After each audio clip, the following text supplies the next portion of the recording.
falando sobre a movimentação durante esta semana, uma semana de muitos números sendo apresentados. Tivemos, primeiramente, o Departamento de Agricultura norte-americano trazendo mais um levantamento, mostrando os números do seu relatório de oferta e demanda. Tivemos nesta quinta-feira também a apresentação de dados, mais um rebaixamento para a safra da Argentina, tanto para soja quanto para milho. A safra de soja vai ficando abaixo ali na marca dos 30 milhões de toneladas, esse número é muito interessante. E também os dados da Conab aqui no seu sexto levantamento de safra. Para falar a respeito de como que esses números eles impactam no mercado de soja e de milho, nós vamos conversar com o Ginaldo de Souza ao vivo agora, ele que nos acompanha e nos cede a entrevista ao vivo pela internet. Ginaldo, obrigado pela sua participação aqui no Agricultura BR, no canal do Boi. Qual que é a sua avaliação? Uma semana com muitos dados sendo apresentados, o mercado aguardava parte desses números. Como é que você avalia uma semana com novos dados, novos parâmetros para o mercado? Boa tarde. Boa tarde, Fabiano. Boa tarde, amigos do canal do Boi. Boa tarde, amigos da Lavoro, que nos escutam e nos ouvem. Fabiano, essa semana foi uma semana, de quarta-feira para cá, tem sido uma semana bastante interessante. O USDA veio na quarta-feira apresentando números para a safra americana, vamos dizer, rebaixando ou diminuindo os números do carry-over, de 225 para 210, isso deu um suporte ao milho, à soja. Evidentemente, a maior expectativa era sobre a safra da Argentina, que se esperava entre 36 e 37, ele baixou para 33, mas, infelizmente, o mercado fez aquela alta, depois voltou e fechou com a alta relativamente muito pequena. Então, os números apresentados foram, vamos dizer, de certa forma, altista para a soja, foi baixista para o milho, porque o estoque veio muito além do esperado, mas o mercado, depois, no final, não se sustentou. Ontem, nós tivemos dois números importantíssimos sobre a questão da safra da Argentina. O USDA tinha baixado para 33, ontem, atualizado pela Bolsa de Buenos Aires, eles rebaixaram para 29 milhões de toneladas. Eles fazem isto semanalmente, a Bolsa de Buenos Aires, mas a Bolsa de Rosário, que é uma bolsa também muito importante e que naturalmente acompanha em detalhes as safras da Argentina, a Bolsa de Rosário, que tinha soltado o último relatório no dia 8 de fevereiro, soltou ontem o relatório, colocando 27 milhões de toneladas. É um número bastante expressivo, um número muito baixo em termos de...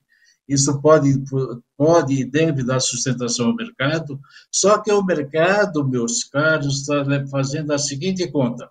A Argentina está perdendo aí 23 milhões de toneladas, mas o Brasil está ganhando 25.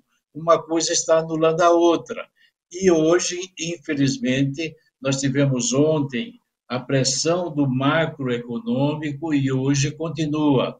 Quando o presidente do FED deu novas entrevistas, falou no Congresso americano de que muito possivelmente terá que aumentar as taxas de juros. Então, isso balançou o mercado, foi um mercado volátil. Hoje, o mercado já rompeu os 15 dólares no maio, testou 14,96 por aí, recuperou, estava agora há pouco acima de 15. Então, hoje nós estamos vivendo um drama que é o macroeconômico, não se trata da parte fundamental dos produtos agrícolas, Fabiano. Muito bem, Ginaldo, muito bem lembrado, esse posicionamento.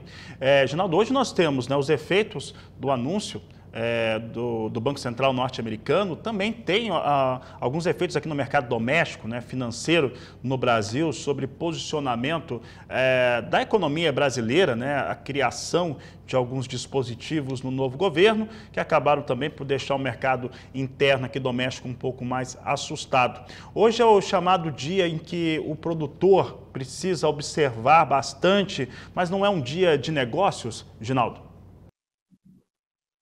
Hoje é um dia de observação, hoje é, como diz a turma, sextou, todo mundo está preocupado com o final de semana, mas eu posso te dizer o seguinte, que aqui também, economicamente falando, nós tivemos ontem pressão na B3, no milho, milho caindo, milho cedendo, enfim, hoje o dólar deu uma recuperadazinha, está melhor, mas a B3, se você olhar o índice Bovespa, o Bovespa está em queda, as bolsas, do modo geral, estão em queda no mundo inteiro, o dólar, naturalmente, um pouco mais alto em relação às outras moedas, e isso está dando suporte ao dólar aqui no Brasil. Claro que nós temos aí a parte fundamental, oferta e demanda, que é a parte mais importante, ela está sob, vamos dizer assim, protegida desse exato momento pela queda da safra americana, da safra argentina. Mas, eu volto a frisar, o superávit da safra brasileira em relação ao ano passado é superior à queda da safra argentina e, por isso, o mercado, naturalmente, não fez aquelas altas que nós esperávamos.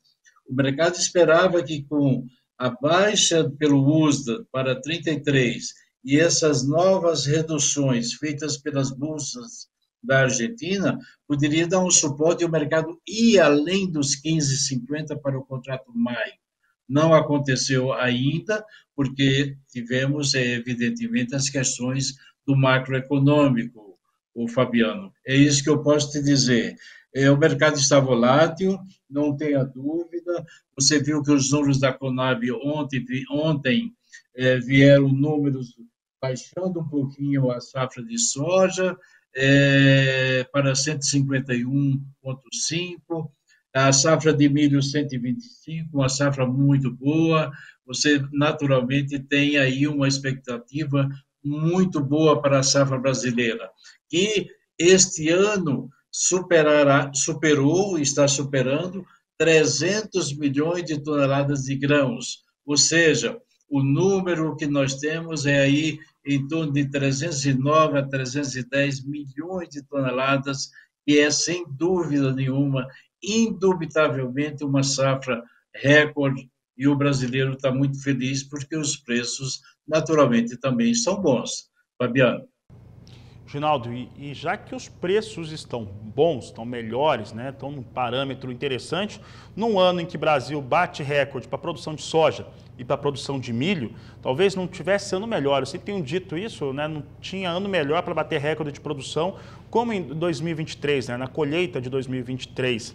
Ginaldo, a comercialização ainda ela tem ocorrido, né, o line-up de portos vai mostrando que está vendendo soja numa quantidade, num volume interessante. Entretanto, nós temos ainda muita soja, né, bem atrasado a comercialização frente ao ano passado e também a média dos últimos anos, e milho vem mais atrasando ainda, até porque o produtor está inseguro, né, em alguns estados brasileiros, eu destaco Paraná, Mato Grosso do Sul principalmente, que vão cultivando completamente fora da janela ideal. Essa comercialização, tanto para soja quanto para milho, no seu entendimento, como que nós podemos definir agora, neste momento no Brasil?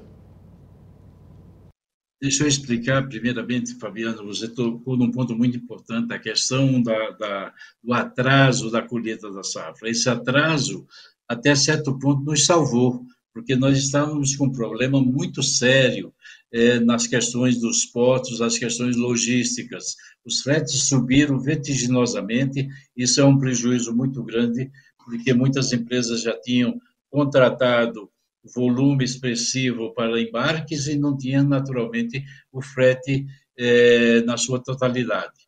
Mas eu quero te dizer que esse atraso na colheita, até certo ponto, salvou a questão dos portos. Os navios estão esperando, o line-up apresenta o waiting time, ou seja, um tempo de espera.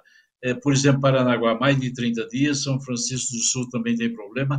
Tem chovido muito nos portos, no litoral, e isso tem feito com que os navios atrasem ainda mais, mesmo não estando recebendo quantidades enormes de soja, porque o atraso da colheita aconteceu. O que eu posso dizer sobre a comercialização é que a comercialização está muito atrasada, a soja não chega a 40% na sua totalidade, o produtor está carregando vamos dizer, volumes expressivos, levando isso para o segundo semestre, mas eu volto a alertar, não pode carregar a soja para o segundo semestre de uma maneira muito grande, porque se você olha o screen, olha a tela, você tem maio a 15, vamos dizer a 15, e tem o novembro lá a 13 e pouco. Então, você analisando isso aí, o segundo semestre, só no preço de tela você já leva aí $3 por saco. Então, isso é muito importante que o produtor verifique isso, olhe com carinho o que eu estou dizendo, porque os preços futuros estão bem mais baixos do que os preços presentes, ou seja, o spread é invertido. Para que ele possa reverter, precisaria ter uma quebra na safra americana. E não é isso que nós temos sinalizado nesse momento, porque a safra americana está começando a preparação para o plantio a partir do final desse mês, começando pelo sul, principalmente na área de milho. Então, o produtor tem que ficar atento. Ele vendeu pouco, mas ele, se for vender no segundo trimestre, no segundo semestre, ele tem que saber que ele vai encontrar um preço bem menor em Chicago do que o preço atual. Os prêmios caíram vertiginosamente. Hoje o abril está negociando a menos 20, quando nós estávamos há um mês com mais 20. Então, é preciso prestar atenção nessas questões dos preços, que nós talvez já tenhamos perdido a melhor época para fazermos as negociações.